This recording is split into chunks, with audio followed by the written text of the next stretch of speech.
Hello, everyone. My name is Ron Booth, and on behalf of the South Fulton Coalition Board of Directors, we'd like to welcome you to this town hall forum for the mayor's race. The South Fulton Coalition is an organization comprised of business and civic leaders as well as residents.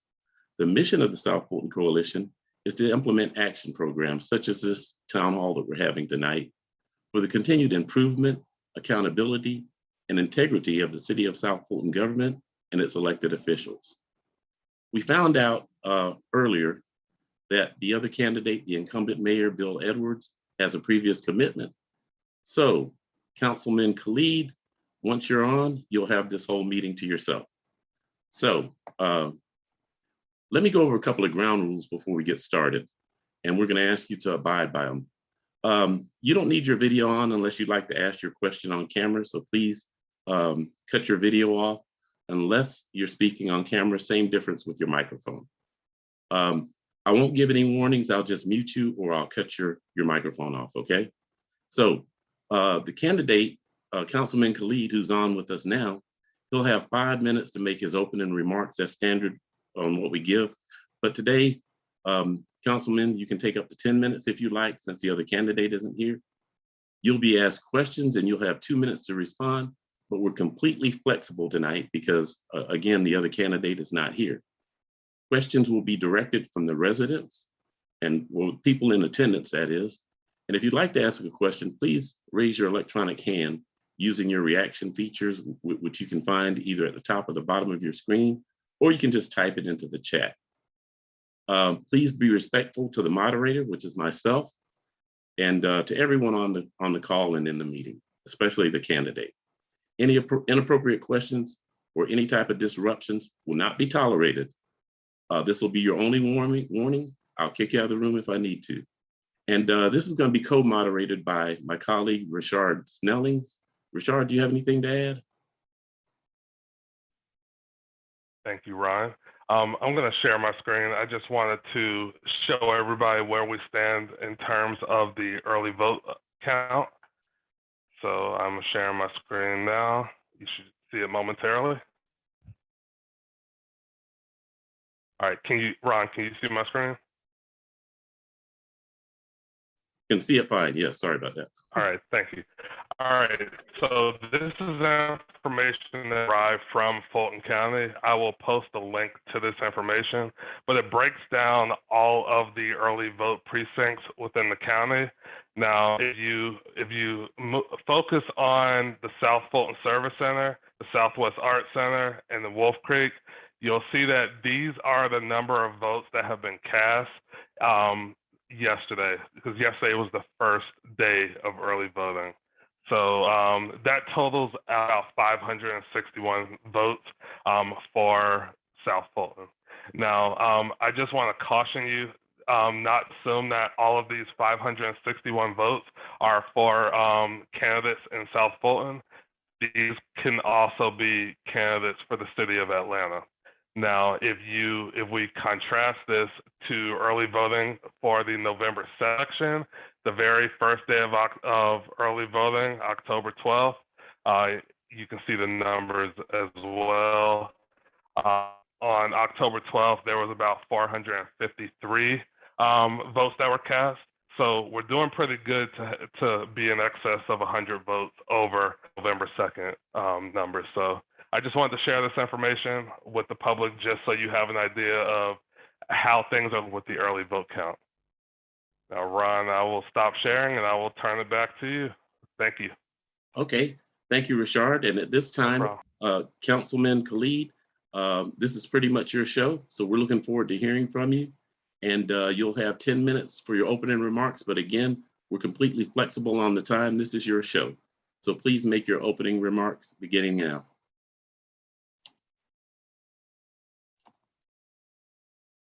Councilman, please unmute yourself and your video. There you go. I'm sorry about that. I am just, I guess it's my time. Give me one more second, please. No problem. And by the way, you look great on TV tonight. Well, thank you so much for that. We're always our own worst critic.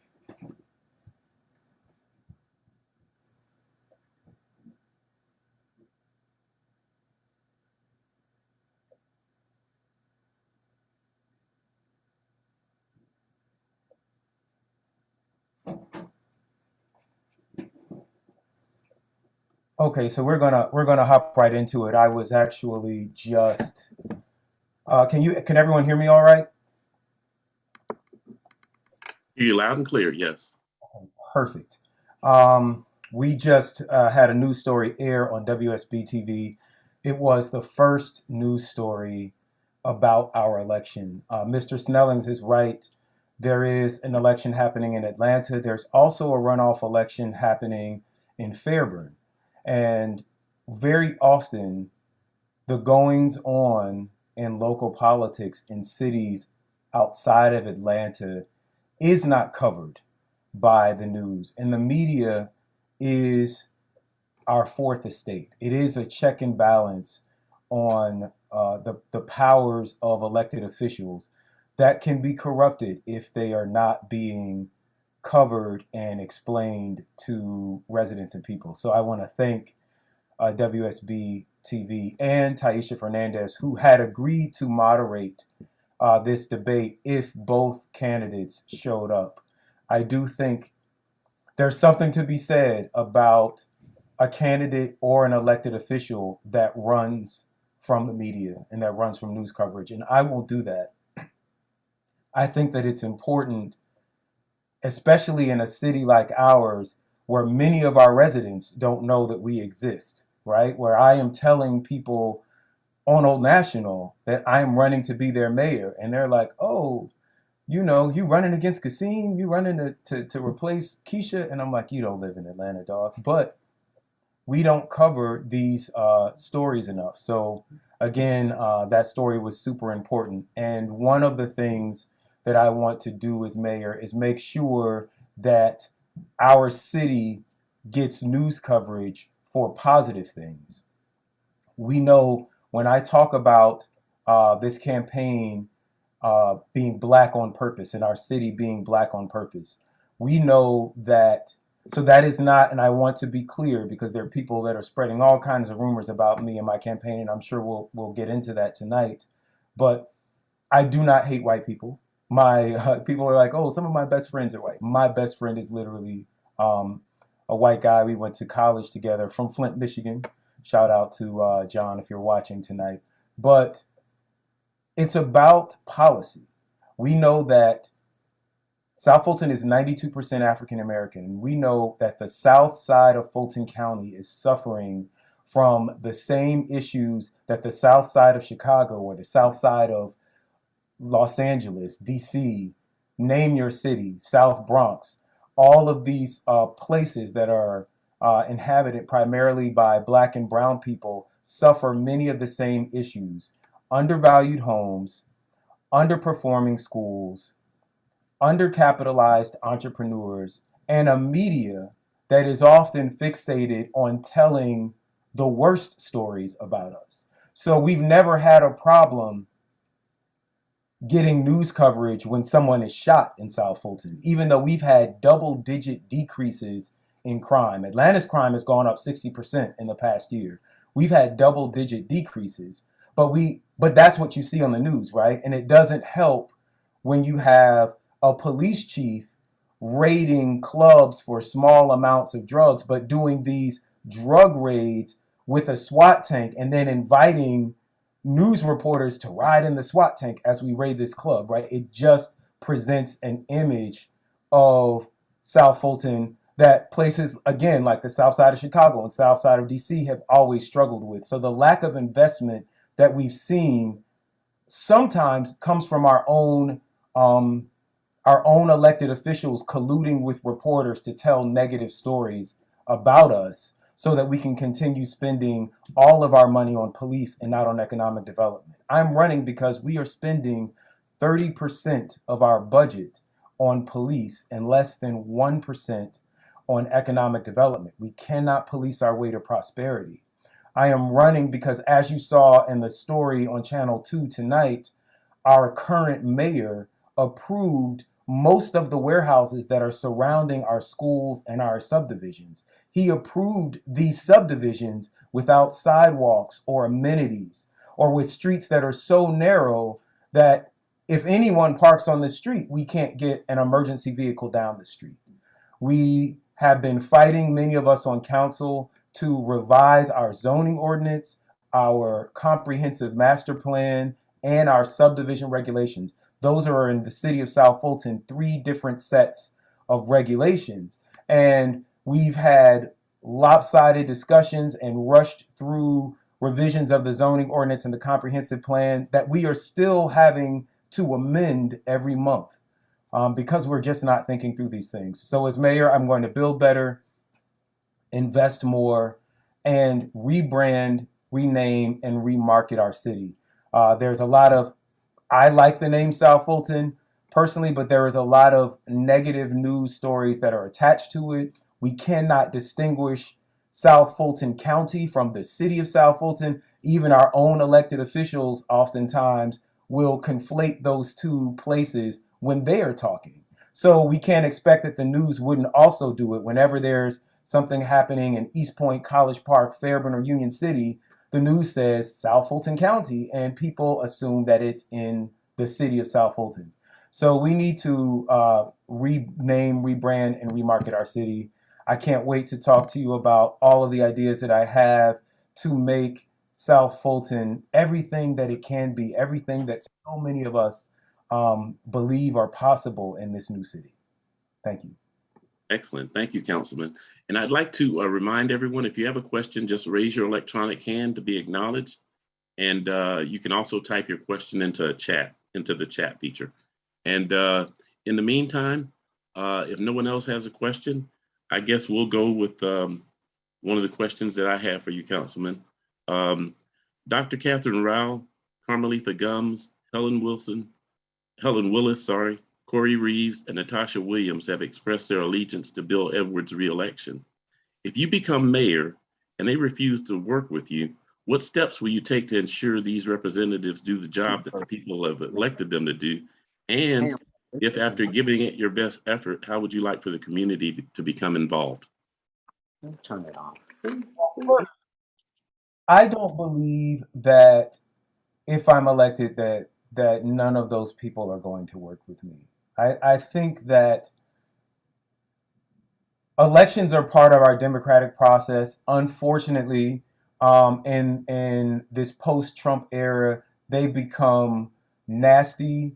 They become nasty affairs. They become affairs about, people's personal lives or characters, and not really about the issues.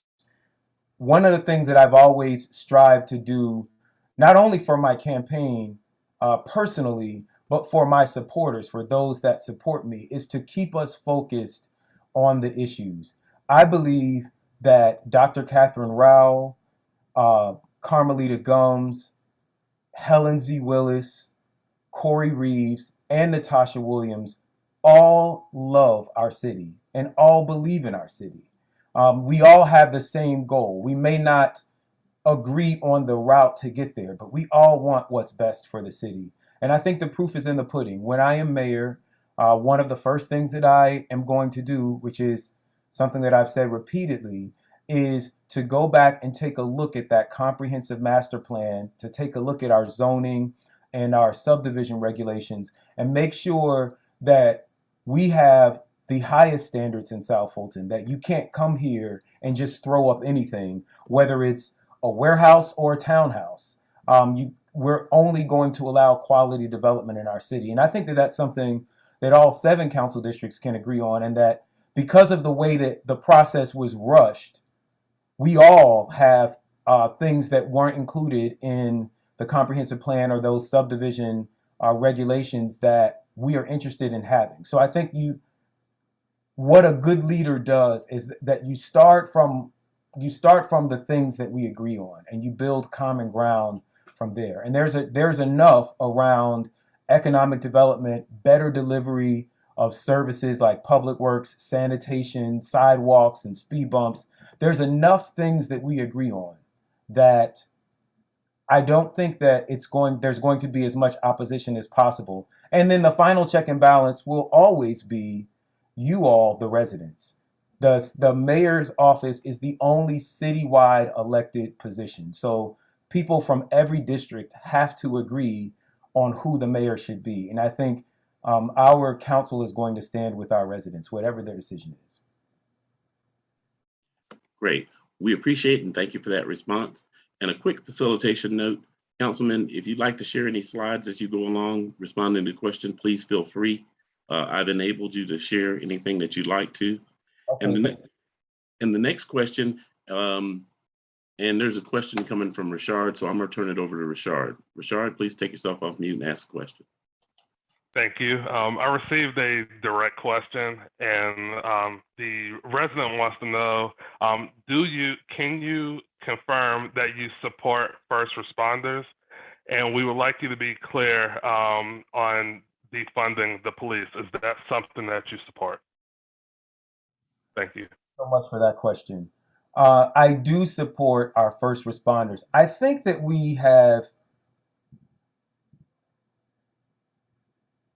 it's unfortunate. We've gotten to this place in our politics where we are just intentionally divisive, right? So if I am questioning whether or not we should have a SWAT tank versus a street sweeper, it somehow means that I am not in support of police or that I'm not in support of first responders. Or if I have personally said that I would require our EMS responders to be vaccinated, that I am somehow not supporting first responders. And I want to take some time to explain these answers. So first, I do believe our EMS people should be vaccinated. There were times, there were discussions that we had throughout this pandemic about mandating people to come back to work, about mandating vaccinations, and about mandating testing.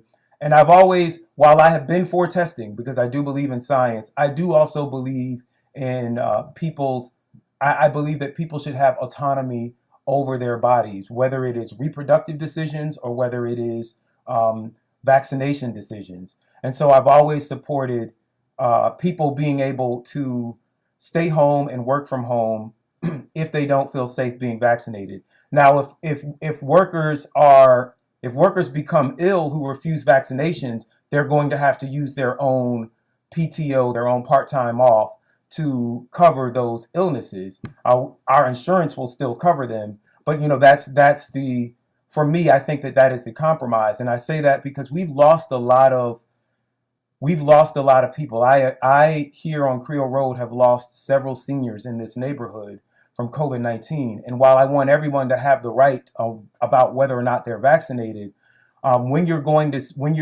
on an EMS call to a senior person, a medically fragile person, they don't have the option to choose whether they are treated by a vaccinated person or not.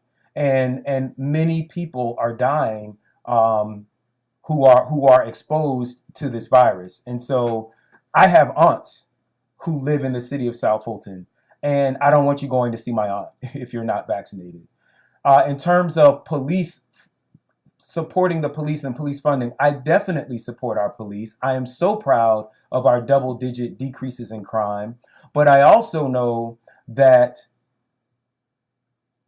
the greatest predictor of crime, there's this great study done in 1983 by a gentleman out of the University of Chicago who won a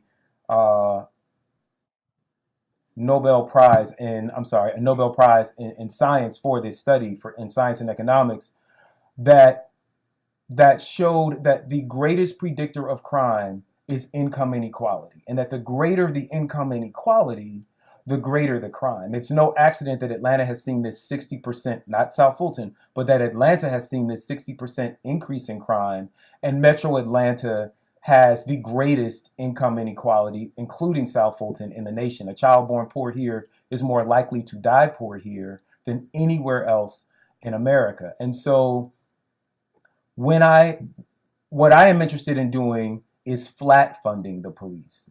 we had this speed camera program where we were writing tickets. We are writing tickets. We're only supposed to be writing tickets during school hours for people speeding through school zones. But what we found is that this for-profit company that we contracted with was writing tickets nights, weekends, school holidays, and in 9 months we made $4 million on tickets. In 1 month we wrote 22,000 tickets, and not a single dollar of that money was going to pedestrian safety, even though the entire program was named after a young lady who was hit in the school zone. We were spending no money on making those school zones safer or making anywhere safer for pedestrians. So I created this pedestrian safety fund that took $1 million of that ticket money so that we could begin installing speed bumps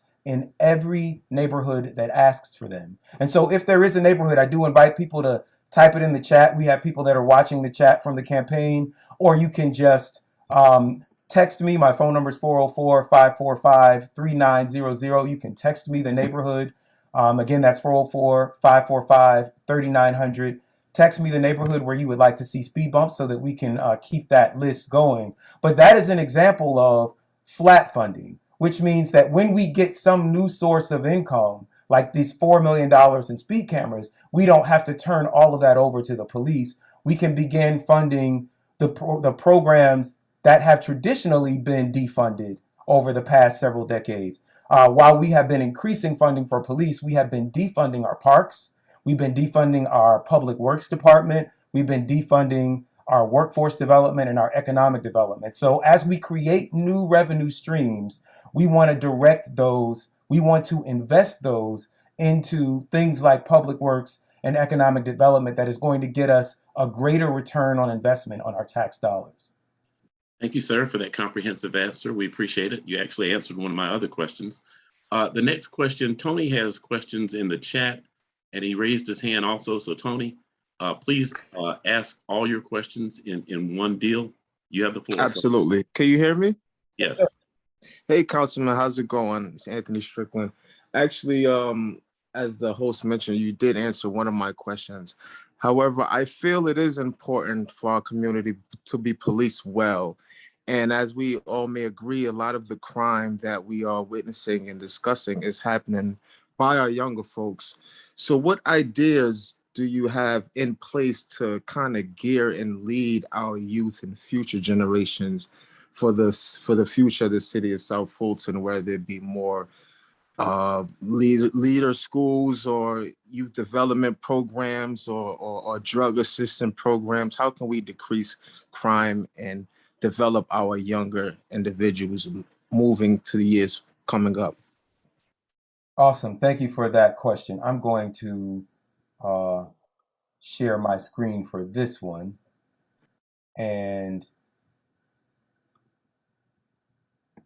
so you're right. This is a little demographic information about the city of South Fulton. You can always find this information as well at khalidcares.com/101.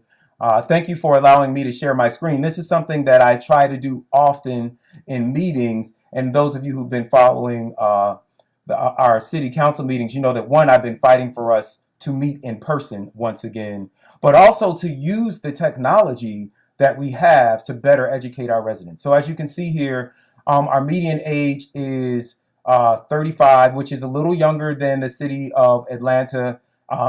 It's also younger than the national average and the state average. And you're right, a lot of our crime has been, our number one crime is actually theft from cars and theft of cars. So I'm going to talk a little bit about one of the programs that I think is really important.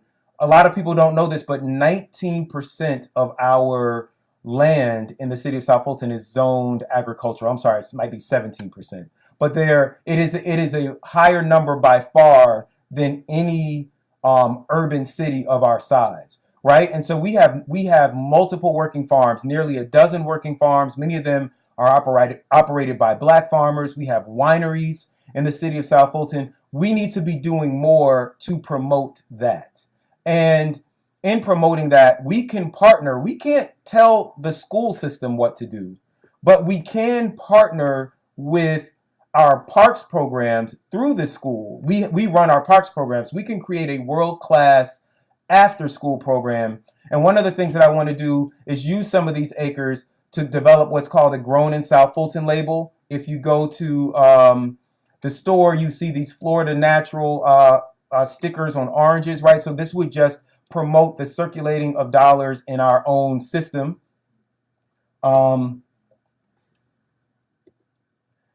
And okay, here we go. Kendall Ray Johnson, whose mother and I actually went to high school together at Tri-Cities. Shout out to Tri-Cities. Became the youngest certified farmer in Georgia. She has a USDA number. She is doing business. She's eligible to get federal grants, and so we can subsidize our farmers with just a few $10,000 to grow lots of food. We could supply up to. I'm going to scroll through some of these slides here. We could supply up to 3 grocery stores full of food and produce. That's important because we know that we have an issue of food deserts in our city, but it's also an economic development tool, right? Where we are, again, circulating this money in our community. And I'm going to say something a little radical here. If we can teach people to grow cabbage, we can teach people to grow cannabis.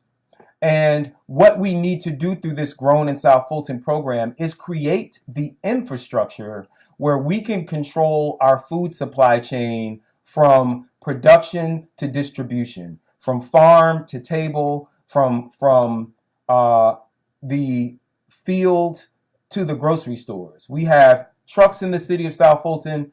We're buying more trucks. We could teach our young people to grow this food, to drive these trucks, and then have careers in agriculture. The things that they would be learning around crop temperatures and rotations and seasons and water, the amount of water that different plants need. That is all the science, technology, engineering, and math that we talk about in these STEM schools. So we are creating real life applicable instances where young people can learn.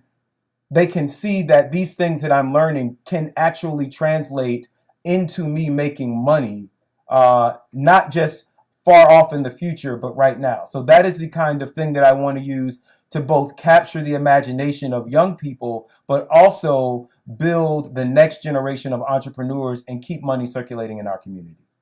Thank you for that response. And I'm sure you answered Tony's question because he said awesome ideas.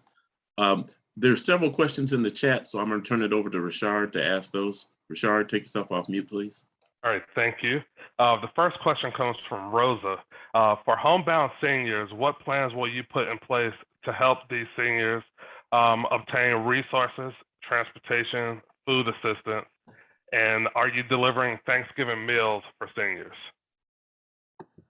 Thank you so much. I am partnering with an organization to do Thanksgiving meals. So I am going to ask people if you would text the word, and I will put this in the chat. Again, I just love to use our technology. But if you would text the word Fulton to 33777, you will receive mobile updates about, and I am doing it as we speak. You will receive mobile updates and a newsletter. You can also sign up for the newsletter for the city.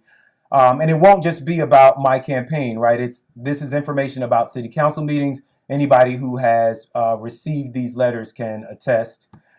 These newsletters can attest to the information that is included in them. But we'll have mobile alerts about that Thanksgiving giveaway. We're going to be doing it on the 24th, which is the Wednesday before Thanksgiving Day. And we're going to have pre-cooked food, because one of the things that we know is, if you can't afford food, you may not have gas. You may not have paid your gas bill. So we don't want to give you a raw turkey and ask you to go home and cook it, right? So we're going to have prepared foods and cooked foods. for people of all different dietary conditions. But one of the things that I'm very proud of, and I'm gonna talk about economic development again, is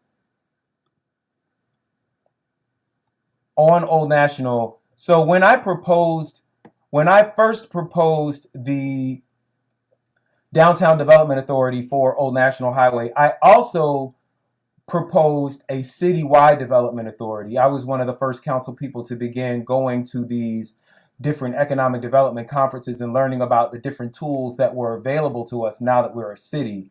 The Downtown Development Authority has a very particular, it was created to do a very particular thing. When you actually read the legislation that was written in the 1970s by the state legislature, it was to revise blighted commercial corridors. We know that outside of the city of Atlanta, right, and outside of the metropolitan area, a lot of Georgia is still rural. And they have a lot of these smaller towns with these main street areas that had become blighted and abandoned in the 70s and 80s with the creation of malls. All of the commerce moved to malls and sort of left these main streets desolate. Well, Old National may not be the kind of small town main street that was originally envisioned in this legislation, but it is a main street. It is the commercial corridor with the highest density of businesses, people, and transit in the city. It is where we can begin growing our commercial tax base and have commercial properties provide more of the revenue for our city versus having to raise taxes or just rely on home tax values. So when I created this Downtown Development Authority, I brought a $50 million deal to the table, 300 new apartments. These are a mock-up of the first phase of them. They were going to be called the Renaissance at Old National. As you can see, they're very modern, but they had these classic touches. And the first phase of the development included 80 units of senior housing. Had we approved the Downtown Development Authority as I had proposed it in 2018, we would actually be opening these 80 units right now on Old National. They were affordable housing based on 60% of the AMI, which is the median income of local families. So there would be like $700 to $1,000 a month for the 1 bedrooms. We went up to 3 and 4 bedrooms, and it sits right along Old National. It would have been right next to a major shopping center. The deal is still on the table. We may have to move the land somewhere else on Old National, but there's still plenty of land on Old National. So I do think comprehensively about these. One of the jobs that I had before being a council person was I was a MARTA mobility driver. So I drove seniors. And one of the things that I know is that MARTA mobility, which is if those of you aren't familiar with it, is a paratransit bus that will take seniors, disabled, and intellectually challenged people anywhere they want in Fulton or DeKalb. We will drive you to your job in Alpharetta. We will take you grocery shopping at Stonecrest Mall if that's where you want to go. But in order to access that, you have to live within 3/4 of a mile of a bus stop. So we have to be very intentional about where we're building our senior housing because there's already infrastructure in place to support our seniors. We just got to be smart about where we put it. Thank you, Councilman. And there are several questions in the chat. Rashard's going to ask the next question, but before he does, I just want to ask you if you're going to have time to go over 8, because just answering those questions alone is going to take us past 8 o'clock. Are you good? I'll try to keep my answers more brief, but yes, we can go a little bit longer. Thank you very much. Rashard? Thank you. The next question comes from Pamela. Have the City of South Fulton police officers, to your knowledge, received CARES Act funding? Yes, we actually did use some of our CARES Act funding, not only to police and fire. So one of the things I'm actually very proud of, and I do want to say this, is that I wrote a resolution in March. The City of South Fulton had the first cases of COVID-19. I don't know if you remember that. There were teachers and teachers' aides at Bear Creek Middle School and Creekside. They were some of our Renaissance. I think there were some of the first COVID-19 cases that we had. And in 2020, and in April of 2020, I wrote a resolution that stated that we would not furlough or lay off any workers because of the pandemic. Every city can't say that. The city of Atlanta can't say that. No one was furloughed. No one received a cut in pay. We committed to keep delivering checks to all of our city employees, not just our police and fire, but to all of our city employees. We did do hazard pay through the CARES Act for police and fire, as well as I also pushed for our public works employees, people who are out picking up trash and interacting with the public, our code enforcement officers, anybody that had to interact closely with the public or, be around trash or hazardous materials needed to be getting that money. So that is something that we did authorize. Thank you, Councilman. One more question from the chat, and then we'll go with Mel Keaton because he had his hand up earlier and then lowered it and raised it again. So, Rashard, one more question from the chat. All right. This next question comes from Michael Edwards. Actually, I'm going to go to Mel Keaton because I got to rephrase this. So, Mel Keaton, if you can ask your question. Okay. As you know, right now we have a lot of the city functions are being handled by a contractor right now, Jacobs.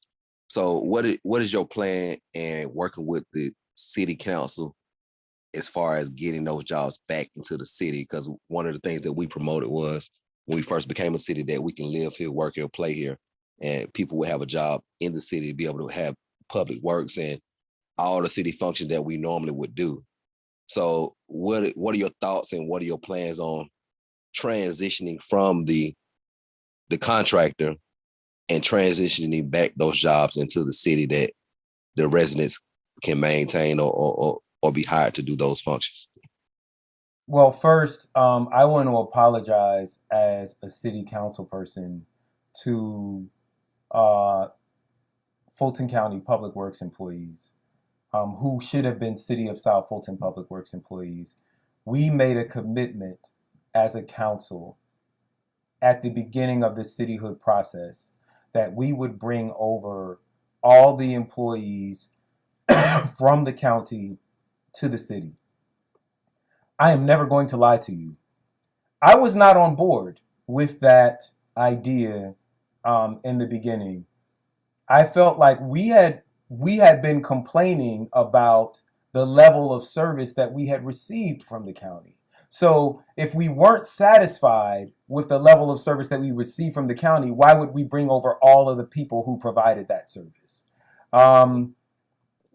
However, we did make that commitment. And after the commitment is made, I'm going to stick to it. And I just think that is a hallmark of good leadership. It wasn't my decision, but it was the decision of the body. I think that we should have stuck to it. We brought over all of these six-figure department heads from Fulton County. But when it came time to bring over our public works workers, our lowest paid workers in the city, we outsourced them to a private company. And I was livid about it. So I do want to, again, apologize. We did not do right by you in that instance. Now that we've done it, I do want to begin to bring as many of those employees into our city as possible. If they have good working records, if they have been productive, we need to retain as many people in City Hall that we can that are committed to the well-being of our city. One of the reasons that was given for the switch up was because public works equipment is very expensive. I believe the public works budget should be the largest budget in our city, not police, not any other department, not salaries, but public works. And it's because these are your tax dollars and you have given them to the government so that we can provide services for you. And the services that I hear in most demand from residents are street lights, speed bumps in neighborhoods, street pavings, trash pickup, the taking care of our arteries, our main roadways like Camp Creek Parkway, South Fulton Parkway, and Old National Highway and Cascade, beautifying the city. And so I believe that we're going to be able to bring some people over immediately, but it may take a little time for us to be able to buy all of the equipment that we need. However, if we have $300,000 for a SWAT tank, and I do want to say that I have been convinced that we do need that tank. So I am willing to also admit when I am, when I am wrong. I have learned that 90% of the calls that tank has gone out on have actually been crises management when people are having mental health challenges and we need to call in hostage negotiators and things like that. So should we be raiding clubs with it? Absolutely not. But we do need it. But if we have $300,000 for that machine, we definitely have $300,000 or $600,000 for one or two street sweepers that we could begin running immediately and constantly through our city. So that is my plan, to phase in public works, beginning with public works workers. Thank you, sir. Rashard, next question from the chat. Thank you. The next question comes from Yoshina Colbert Bradford. What can be done to purchase blight properties at market value? She's asking this question because there are several blighted commercial properties in Atlanta and South Fulton, and she knows some Black investors who want to build neighborhood businesses, but the owners want to sell at high prices that are outrageously high. That is, ultimately, we are in a capitalist society, and the rules of the capitalist society are that the majority of rights over a property rest with the landowner. We can regulate how land is developed in terms of public safety and building standards, but we cannot tell private owners what to do with their land or how to sell it. What we can do is buy land. We have a $127 million budget. I believe that we need to be buying more of our land. We need to be creating a land bank. We need to be creating programs like those in Atlanta, where if you buy into a disadvantaged neighborhood and you stay for 5 or 10 years, we pay off your down payment for the home, right? So we need to be doing things like that. But in order to do that, we need to start buying and owning land so that we can better control its use. And that is definitely something that we can do. And then we could begin working with our local entrepreneurs to build the sort of things that we want to see built. Thank you, sir. Next question, Rashard. Thank you. This next question comes from Dr. Gordon Roll. There are seniors in the Camelot subdivision that are hitting roadblocks, getting help from their councilman in District 6. Some live in deplorable conditions. What can you do to help these seniors? Well, thank you so much, Dr. Roll, for your question, and thank you for your endorsement. I was endorsed by both of the opponents that were running on November 2nd, and Dr. Roll was one of them.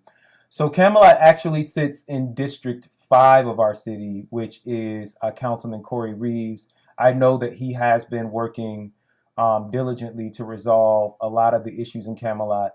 I have also been working. I have neighbors and friends now that live in Camelot. And I will tell you, I have visited some of the homes, some of the basement apartments in Camelot, and seen black mold on the wall. It is not a condition that is suitable, especially for children, but not for seniors either, not for anyone. And some of those homes may need to be condemned. This is a promise that I will make. As mayor, I will never lie to you, and I will never steal your money. You will not see stories wondering what happened to unaccounted for money in a Khalid administration. And I'm not going to run from the tough conversations. So I've talked about this $50 million development deal for new senior housing. I believe that we're going to have to move some of our seniors out of Camelot and into that senior housing. This is a place where when the land is condemned, the city could buy it. We could create a housing authority, right? Like these are the things that we can do when we're not spending all of our money writing tickets and policing our residents. And we really focus on how do we improve the quality of lives for our residents. But we may need to demolish some of those houses. The commitment that I have made, and I will make again here on camera, and I've talked to people in Camelot, I will move to Camelot on January 1 as mayor of this city. You find me an apartment that doesn't have mold in it, I will move there. I will live in Camelot before we make any decisions about that property. I will live there for 6 months before we make any decisions about that property. But if it is not in livable condition, we are going to have to condemn it and move our seniors and their families to places where they can be safe. Thank you, sir. And before we get back to the chat, there was a question that was previously sent in, so I want to get to that real quick. It can be quite expensive to recruit, hire, and train employees only for them to resign. In fact, many people have left their jobs at the city, as you alluded to on the news, and many of the exit interviews indicate that they left due to the way management has treated them. What ideas do you have as mayor to ensure that people working at the city of South Fulton enjoy it and are not working in a hostile environment?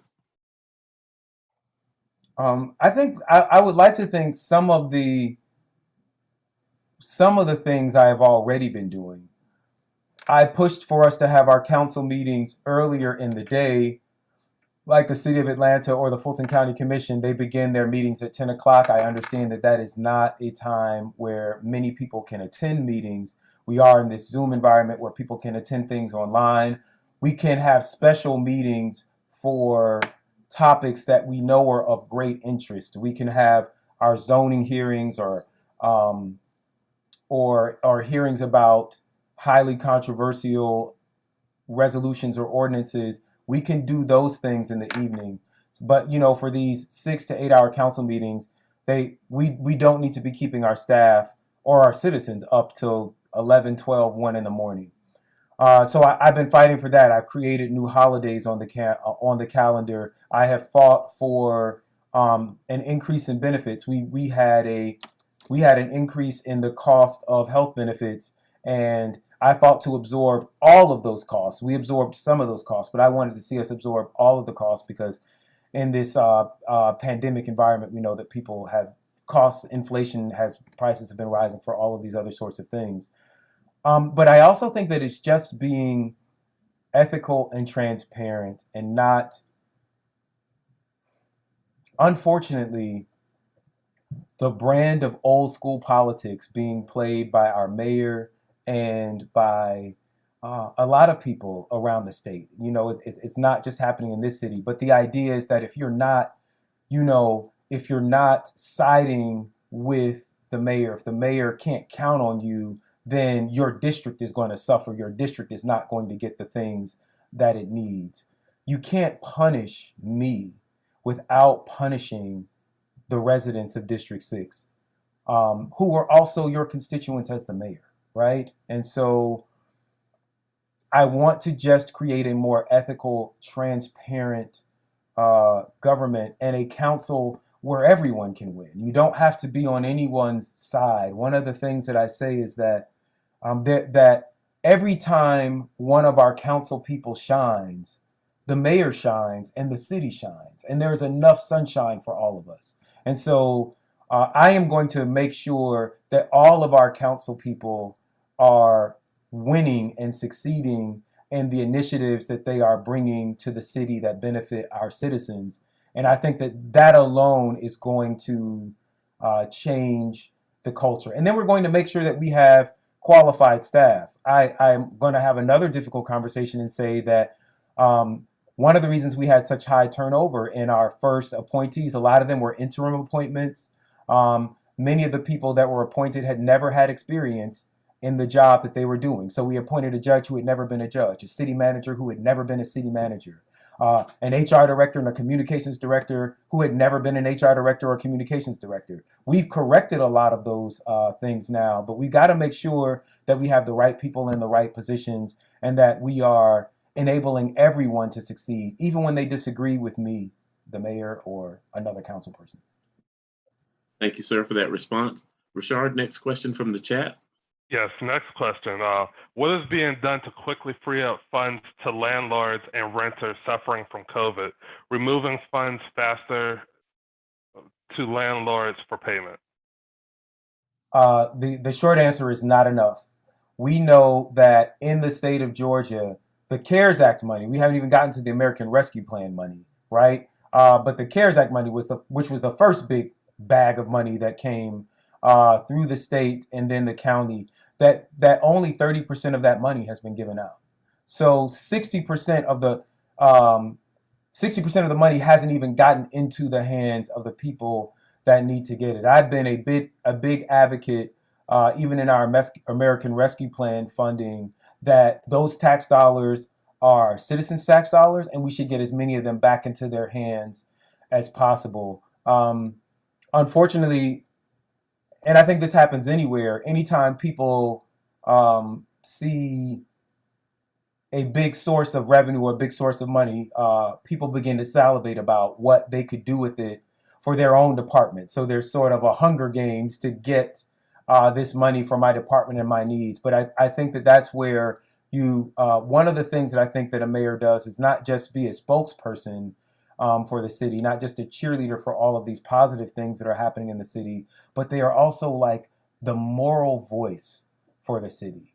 And we need a mayor that is not afraid to remind our department heads that all of this money, right down to our salaries, but all of this money is the people's money. And if they are telling us that they want something with their money, we have to listen and give it to them.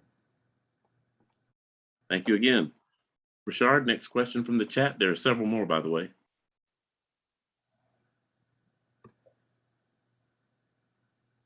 Rashard, you're on mute if you're talking. I apologize. This next question actually comes from the YouTube chat. The city currently has ordinances in place. My question is specifically regarding the parking ordinance. When will the officers be trained to enforce this ordinance? So thank you. I wrote the parking ordinance, and I want to give a little education about it, and let me see if I can bring it up. Let's use our technology right now.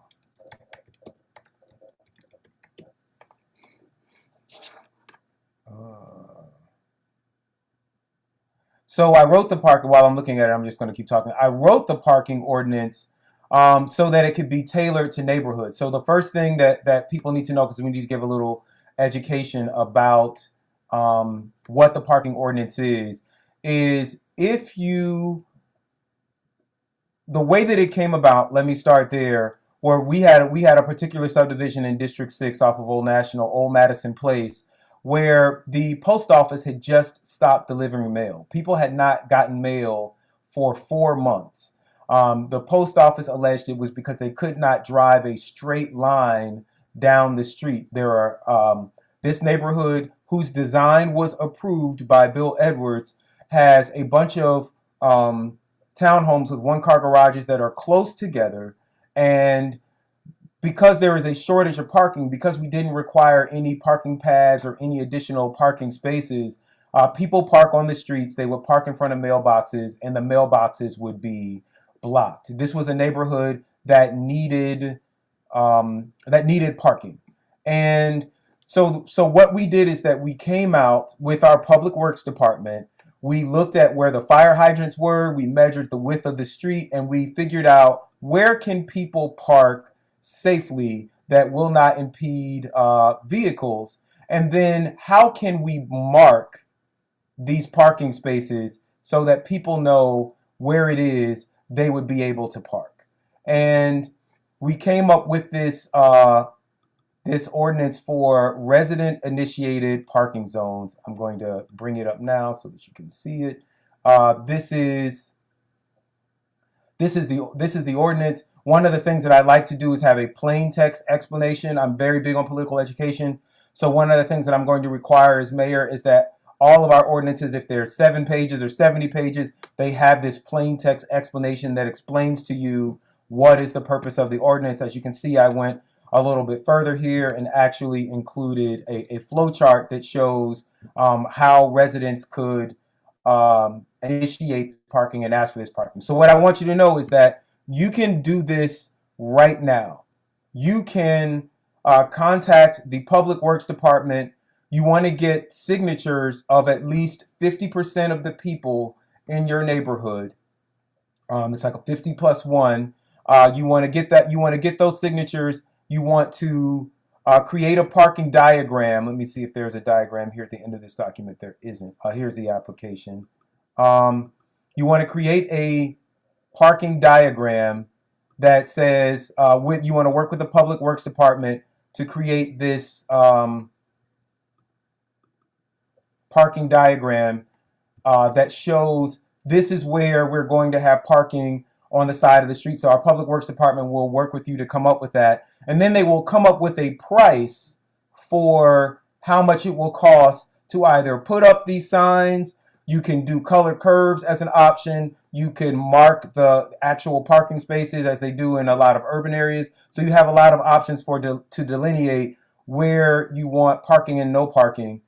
The last piece of the puzzle is actually coming up with the funding. So we can get you all the way to the parking diagram, and then your community would have to come up with the funding, or we would supply the funding as needed.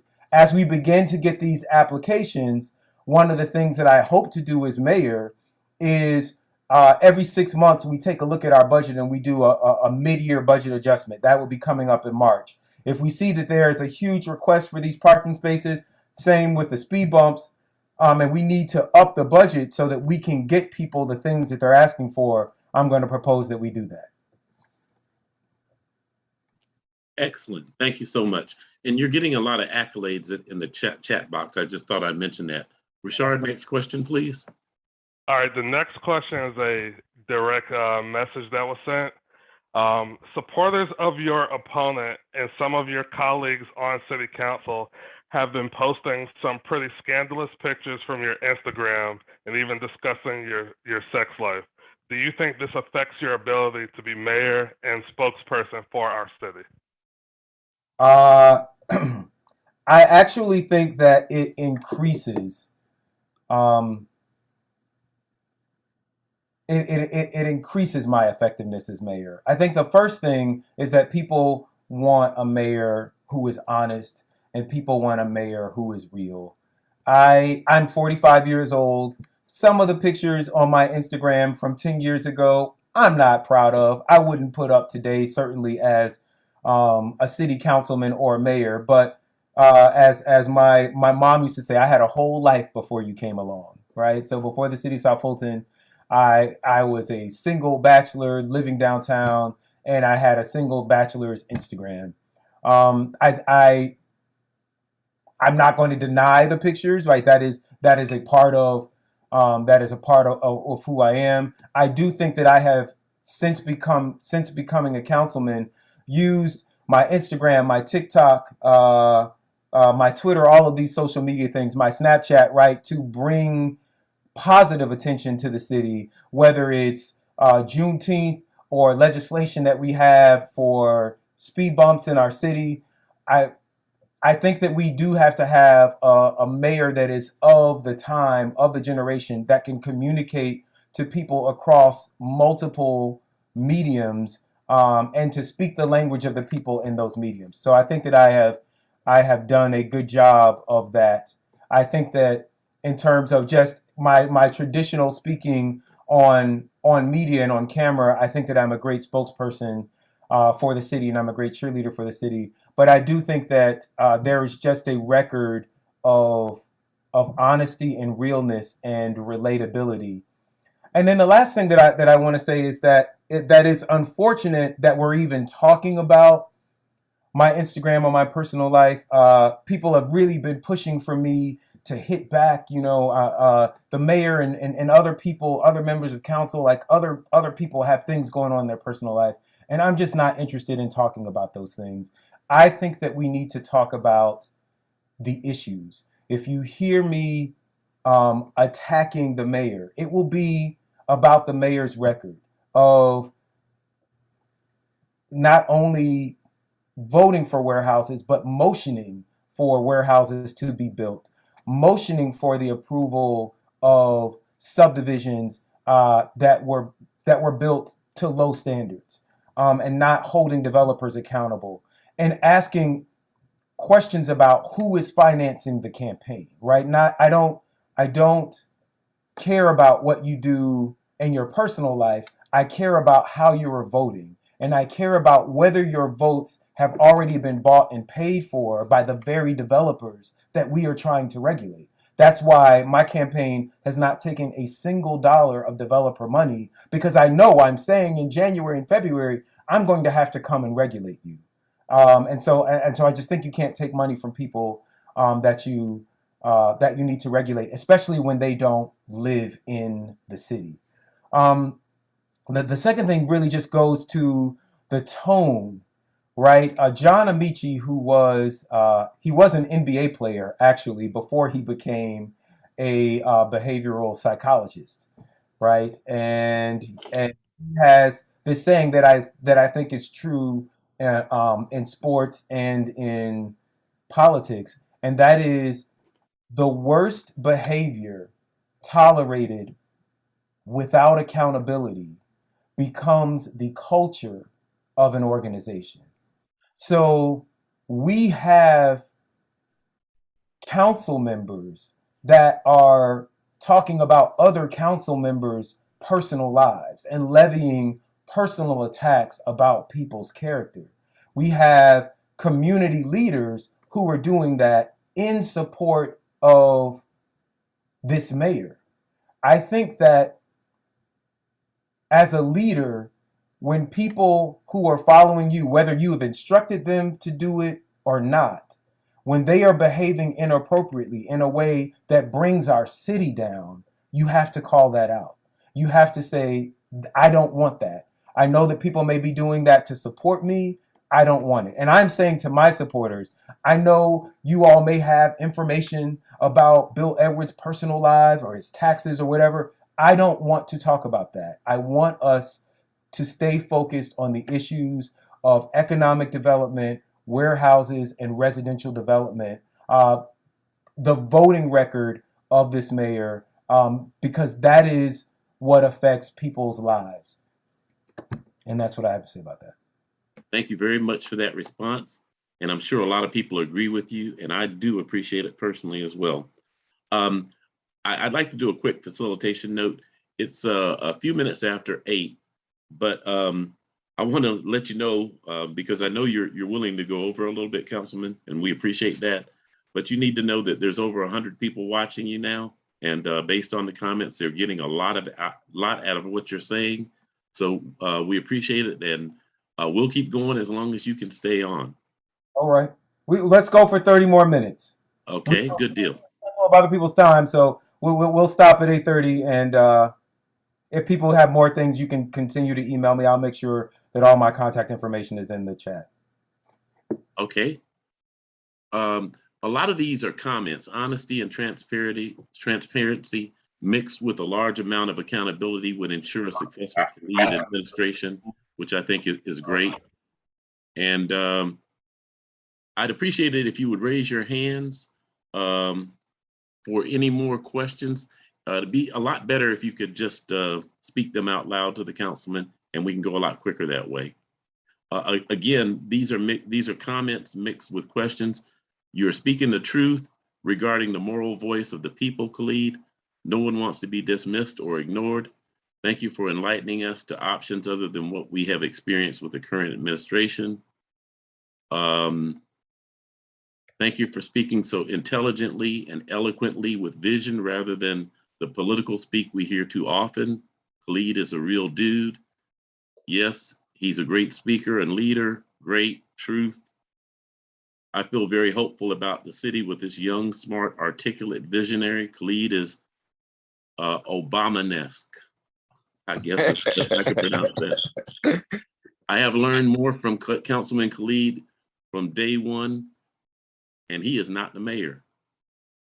That quote was so deep, I'm not sure which that one that was referring to. It's time to change the culture of the administration of the city of South Fulton. It's time for a change. Change is good. Vote, everyone.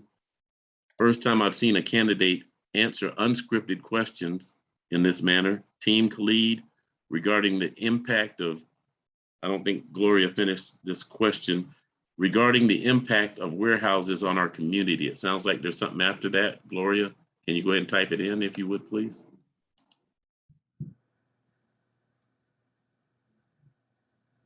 Okay, and if I don't see anything else pop in from you, Gloria, she typed something in. She typed a link. I'm not going to click on the link. I do, and I'm scrolling through it. If you don't mind, if I could just address, because I do see some more questions about Camelot in the chat and about what we can do. Would it be okay to just respond quickly about that? Absolutely, sir. Go right ahead. So I do see Ms. Perry's comment that this is one of the people that I made the commitment to, right? That I would move into Camelot in January. One of the things that I'm very proud of, there's been conversation that I haven't done a lot in my district, right? Which is a lie. We've actually opened the city's largest and perhaps only medical center, community health partners on Old National Highway. We also opened the largest expansion of Atlanta Habitat for Humanity in the organization's history. They now have a South Regional Center in Restore on Old National Highway. If you all are familiar with that, we'll be releasing a video that gives a preview about that if you signed up for our newsletter and mobile alerts. But one of the things that Atlanta Habitat does is help people fix up and restore their homes. They have programs that are just for seniors to do that. The city of Atlanta has a great program that I believe that we should copy and duplicate that provides financial assistance for seniors who want to fix up their homes. So those are things, again, where homes can be repaired, where mold can be remediated, that I would be all in favor of doing and trying before I say we just demolish Camelot, which is why, again, I am committing to living there myself. I want to do everything that is possible. And I think that when you have someone living amongst the people and living through the problem, you can really trust them to do everything that's in their power to resolve the problem, which is one of the reasons that I believe Old National will never get the attention that it deserves until it elects a mayor who is from Old National. But I do want to say, even though I am saying that, I will be mayor for the entire city, but understanding that this south side of the south side has suffered from systemic disinvestment from our Fulton County Commission as well. And so that's why we just got to prioritize the investment there. And because it will also yield the biggest return on commercial tax revenues, which are revenues we're not getting from your property taxes as homeowners. Thank you, sir. The next question will come from the chat. Richard, please. Thank you. Will City of South Fulton get a hospital or a healthcare facility so we do not have to travel to other counties for healthcare? So this is one of the areas where I think it's really important to work with the state. We can't just bring a hospital, right? A hospital is not like a Walmart or a Whole Foods where you can make a pitch and the hospital comes. We have to get a certificate from the state authorizing us to have one. It also does have to make dollars and cents for hospitals. Hospitals in general lose money, right? But where we can really combat this problem is in preventative healthcare, right? So I'm very proud that the city of South Fulton, that here in District 6, we did open a comprehensive medical center that has dentistry, that has services for seniors, it has pediatrics, and all of these different programs. I've talked again about creating this Grown in South Fulton label and making sure that we have access to fresh fruits and vegetables. That seems like a small thing. It seems like a hokey thing, but public health epidemiologists who study this particular area, this field of health science will tell you that that has a huge impact on the health outcomes in any area, right? The access to exercise, the access for our seniors to exercise and have senior programs. I've been fighting right now. We were charging seniors $25 a month to use Welcome All Park. I've gotten that reduced to $0. It's now free, except for this line dancing class. They're still being charged $25 a month. We're going to make sure that they are not charged for that, because we know people getting out and moving and staying active are going to be great preventative measures. But the creation of a hospital is something that we need our state reps to do, right? Our state reps, some of them have been very involved in the city of South Fulton and our politics and our council meetings and what we have going on. But what I want to do is refocus our state reps on what they can be doing at the state level to improve outcomes here in South Fulton, like getting us that certificate for a hospital, like getting us economic development, like the cyber center that we've seen millions and millions of dollars being spent on in Augusta, and the millions of dollars that go to the Port of Atlanta the Port of Savannah into Atlanta, because their state lawmakers are working on bringing economic development deals to the area. And then finally, our roads.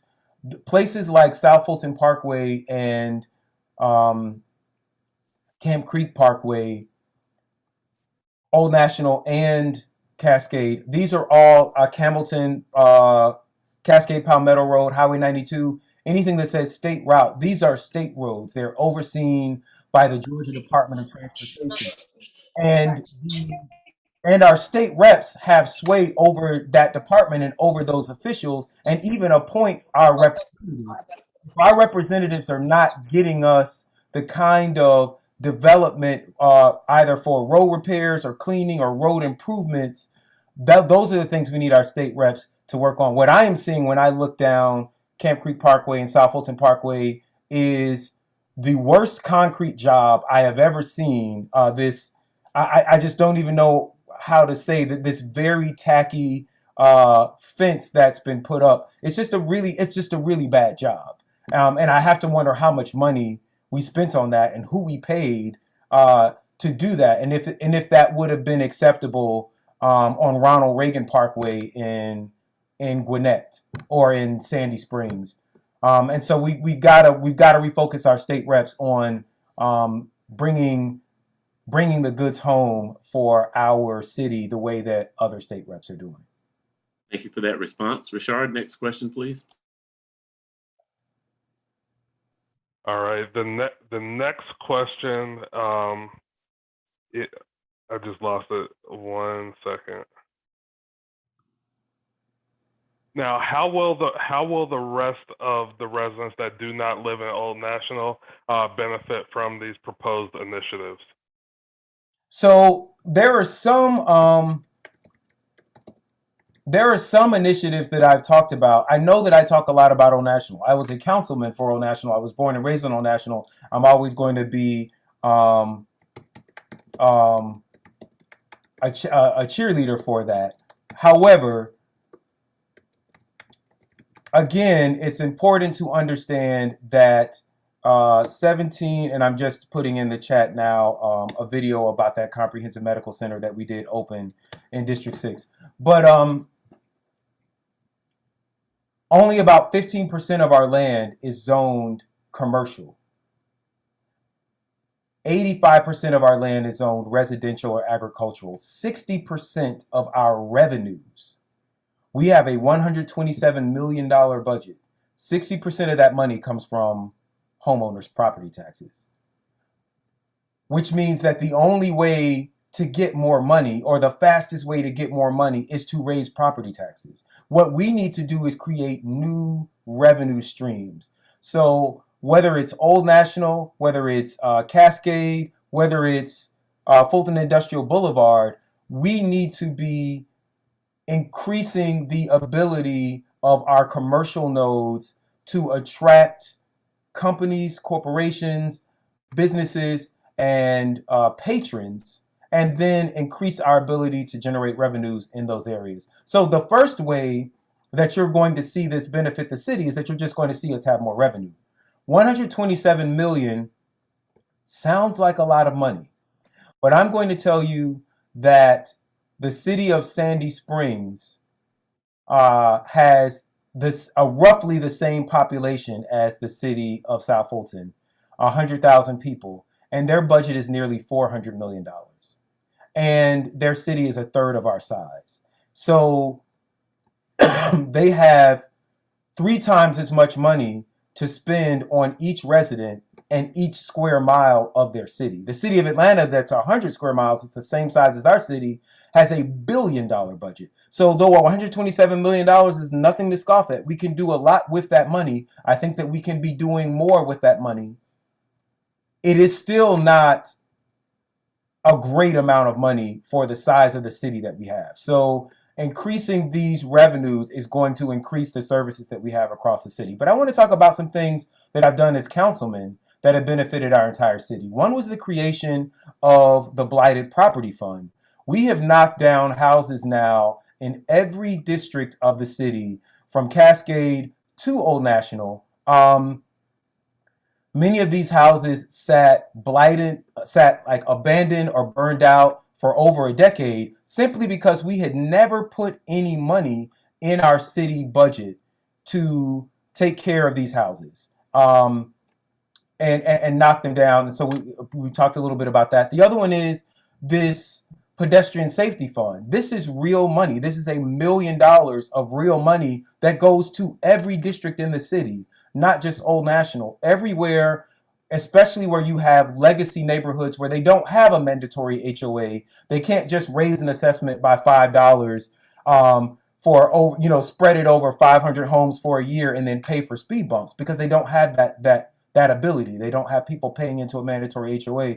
So a lot of our legacy neighborhoods, like Red Oak, like Loch Lomond, where people, we have seniors on fixed incomes, have beautiful homes, but their neighborhood needs speed bumps. We can now put those in. There's money for that across the city. And so the programs that I'm talking about, the Grown on South Fulton label, will create produce grown in South Fulton that everyone in the city of South Fulton can buy. Thank you very much, sir. This next question comes from Miss Amelia Walker. If you would take yourself off mute and ask your question, please. You're on mute if you're talking. Okay, we'll go with the chat. Rashard, do you have another question from the chat? And while Rashard's pulling that together, let me just mention I am very impressed with you talking and answering so intelligently and typing in the chat at the same time. That's very impressive. I mean, I'm a millennial. That's what we do. Millennial adjacent. I should let people know I'm actually 45. One of the questions people ask is like, "Are you old enough to be mayor?" And I'm like, I am fully grown, but I love technology, and yeah, I'm going to use it as mayor. Excellent. Thank you so much. right. Rashard, do you have the next question? Yes. The next question comes from YouTube. How do you plan to bring restaurants back to the Old National area? So one of the things, I'm going to use the technology again since we just talked about that.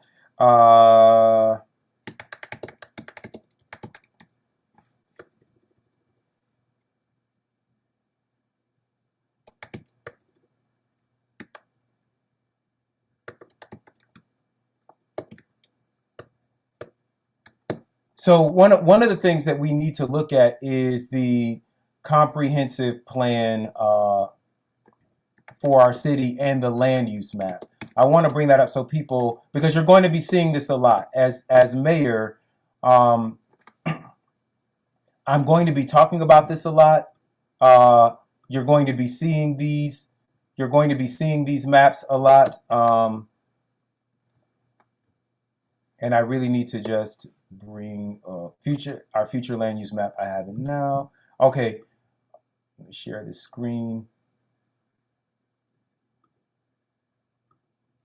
Okay, so this is our this is our future land use map. I want to direct your attention to these character areas. So anyone can just Google South Fulton future land use map.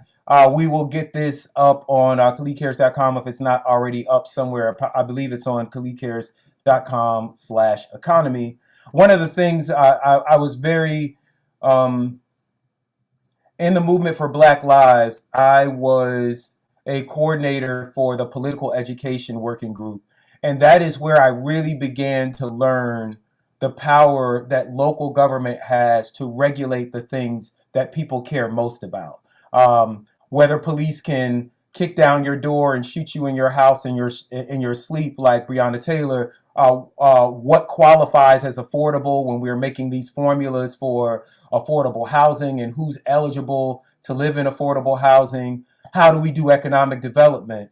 All of those things are decided by city council. So I spend a lot of time doing political education. And from the beginning of my campaign, I've actually used my campaign website just to educate voters about our city and what's possible. So this is our land use map. The key over here sort of explains the different character areas.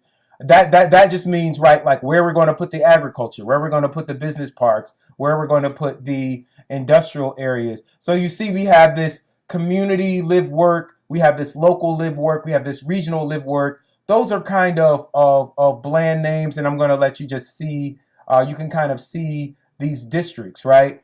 What we don't talk about in this map is, where's our entertainment district?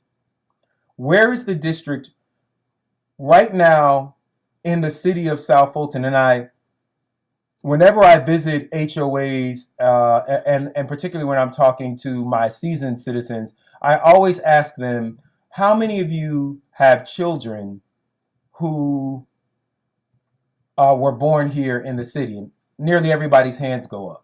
And then I say, how many of your children want to move here when you pass? How many of them want this house? How many of them want to move back to South Fulton? And the answer is not very many. We have our fastest growing population is seniors, even though we have this young population, and it's because we're losing a lot of our young people to Atlanta. This is also happening not just in South Fulton, it's happening in Gwinnett, it's happening in Cobb. Young people want to live in the city. They don't want to have to spend an hour commuting in traffic to go out or to go to work. They want everything in one neighborhood. So you're seeing the rise of places like the Beltline, of Edgewood, of West Midtown.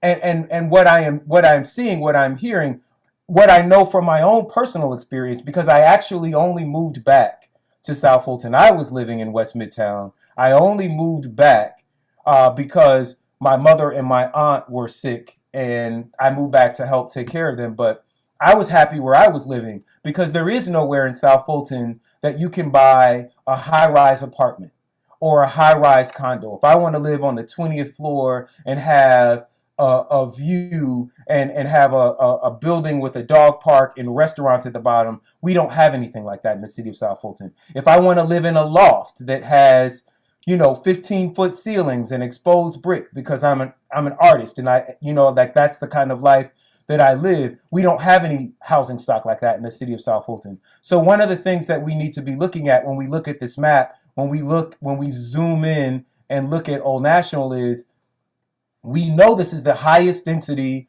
of people, transit, and businesses.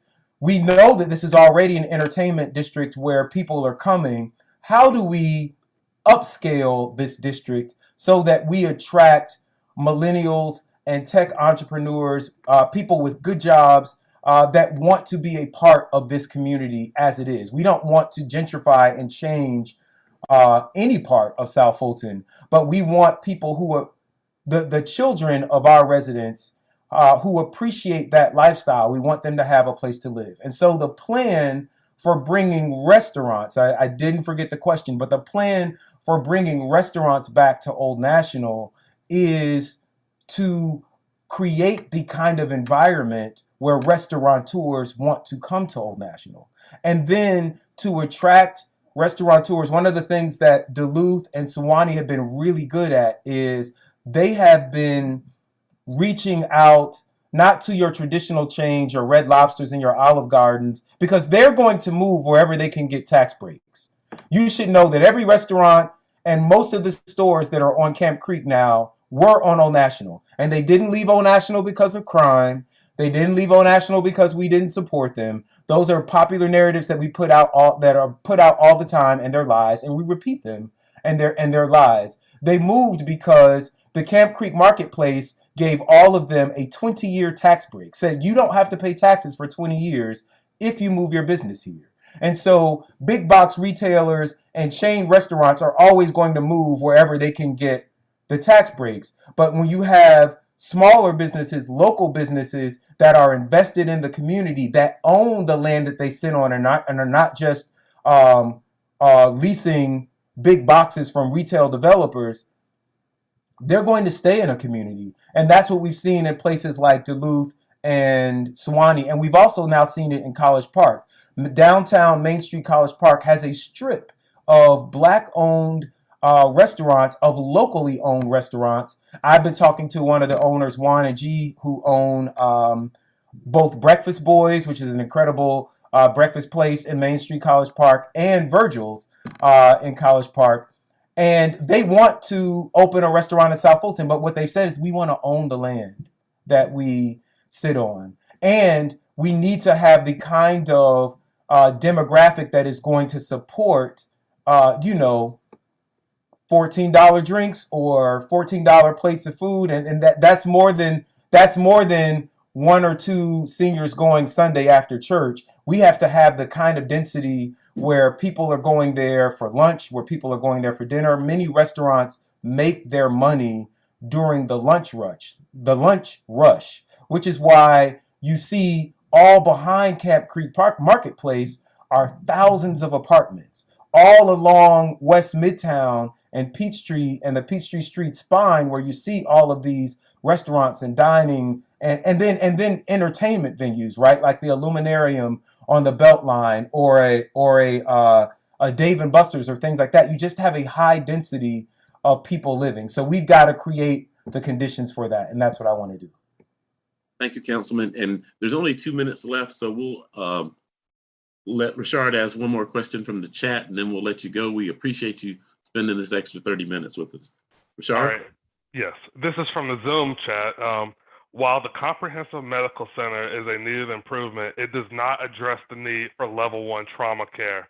What plans are moving forward for a hospital complex to serve South Fulton? Again, that is a question for your state reps. That is something that is handled at the state level. I'm going to be clear as a mayor on what my job is, what a county commissioner's job is, and what the state rep's job is. I'm not going to try and do things that the county should be doing. I'm not going to try and do things that the state should be doing. And I would ask them not to do our jobs as city council people. If we all just focus in the areas of our purview with the best interests of our residents at heart, we will get the most. So I'm going to be working with our state reps and encouraging our state reps to get that level 1 trauma center. One of the things that we also need to do is expand the Affordable Care Act, which we haven't done in Georgia, which would provide millions of dollars, not only for a hospital in South Fulton, but for many hospitals. What we've seen is that in the states that did not expand Obamacare, that did not take that Medicaid expansion under the Affordable Care Act, they've had more hospital closings throughout the state. Well, one of the first places that I one of the first campaigns I worked on was in Milledgeville, Georgia, and in Eatonton, Georgia, they have a hospital that no longer delivers babies because it's just not financially viable to have an obstetrics unit. So people travel to Macon actually to have their children. So that expansion of the Affordable Care Act is something that we need to be pushing for in the state level. I'm very proud that the person that I believe is going to be the Democratic nominee and the next governor of Georgia, Stacey Abrams, I've worked for, I know personally, and have helped to bring to South Fulton twice. Should she or whoever is running as a Democrat who become the nominee, I'm going to make sure that they come to South Fulton. I'm also going to invite the Republican nominee and make sure that they come to South Fulton. Before I created this electoral college and election holiday here in the city of South Fulton, we had never had a candidate for governor of any party visit South Fulton or Old National Highway. And so I'm going to make sure that we are getting the attention from the candidates because we have the votes. We have shown that in the January election in 2020, and we're going to show it again in this election, that we have the votes to change directions and chart new courses for Georgia here in the city of South Fulton. Thank you for that response, Councilman. And thank you, everybody, for your participation. And Councilman Khalid, we wish you all the best in the future and may God bless you and keep you. And for everyone else, we'll make sure that this video is available online. And as the councilman mentioned earlier, you can email them, you can call them or text them. So please take advantage of that if you have additional questions. Thank you again. I hope everybody has a good night and a good upcoming weekend. God bless. Bye-bye. If I could just make a closing statement, if that's all right. Yes, sir. That's fine. Go right ahead. I thought we were going to have a debate. I hate that the mayor couldn't be here to talk with me and the residents about our contrasting visions, because I do think that the entire electorate loses out when we are not all participating in the conversation. So I'm going to come to every debate. I'm going to talk to whoever is holding a forum about this mayor's race, because it's that important. But I will say, you cannot keep electing the same people and expecting different results. If you are satisfied with the direction that the city of South Fulton is headed in, if you think we've been doing a great job and you have no complaints, then by all means, please re-elect Mayor Bill Edwards. I think that we can do better. If you think that we can do better, I'm asking you to please vote for Khalid in this election.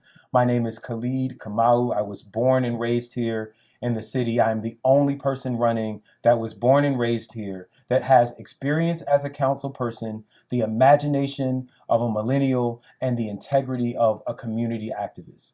Early voting is happening right now through November 24th. Please visit KhalidCares.com to find an early voting center, or please go vote on Tuesday, November 30th.